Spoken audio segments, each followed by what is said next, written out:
The office to which you have been elected is one of dignity and importance, and you are about to assume a role that will no longer classify you as a private citizen, but as a public servant. You're now identified as the president of the New Jersey Realtors, committed to the best interests of the public and to the welfare of our members. The secret of living is the art of giving. So this year, you'll be given a lot. And learning that lasting happiness comes through the investment of your time and your unselfish interest in the lives of others. As president, you must serve in a willing and enthusiastic manner, ready to sacrifice personal interests for the good of the organization and the members. Please raise your right hand.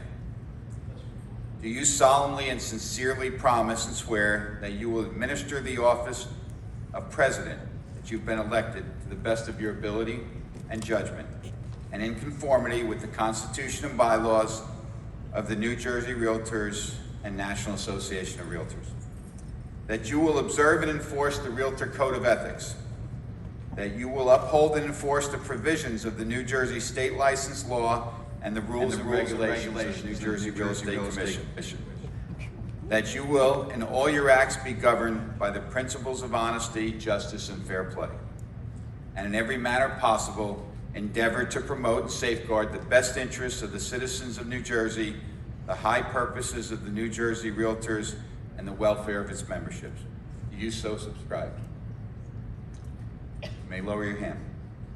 By the virtue of the authority conferred upon me by the National Association of Realtors, I present to you the 2022 President of the New Jersey Realtors. Congratulations.